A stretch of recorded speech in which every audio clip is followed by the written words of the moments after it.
மறைக்கப்பட்ட உண்மைகளை வெளிச்சத்திற்கு கொண்டுவரும் உங்கள் மக்கள் வெளிச்ச செய்திகள். வணக்கம். கண்டமங்கலம் ஒன்றியத்தில் தமிழக முன்னாள் முதல்வர் கருணாநிதியின் 8ஆம் ஆண்டு நினைவு தினம் அனுஷ்டிப்பு.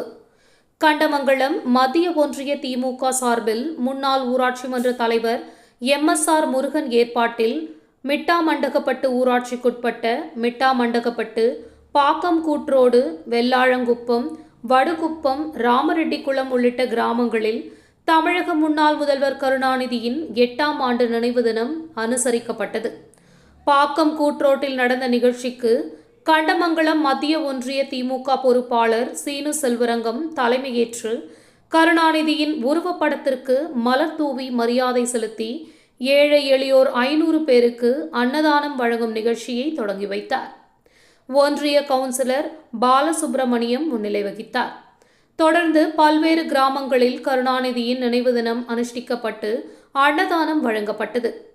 நிகழ்ச்சிகளில் ஒன்றிய கவுன்சிலர் கலைராஜன், மாவட்ட கலை இலக்கிய அணி துணை அமைப்பாளர் தொல்காப்பியன், ஒன்றிய விவசாய அணி அமைப்பாளர் சண்முகம், ஒன்றிய சுற்றுச்சூழல் அணி அமைப்பாளர் மனோகர், முன்னாள் ஒன்றிய கவுன்சிலர்கள் நடராஜன், ராஜாமணி, ஒன்றிய இளைஞர் அணி துணை அமைப்பாளர் மலேசன், ஒன்றிய தொண்டர் அணி அருண், தொழிலாளர் அணி முருகன், ஒன்றிய விவசாய தொழிலாளர் அணி செல்வராசு, ஒன்றிய தொழில்நுட்ப அணி ஒருங்கிணைப்பாளர் ராமதாஸ், கிளை செயலாளர்கள் ரமேஷ், தனஞ்சயன், நாகலிங்கம், அல்லிமுத்து, முருகன், சண்முகராஜா உள்பட பலர் கலந்து கொண்டனர்.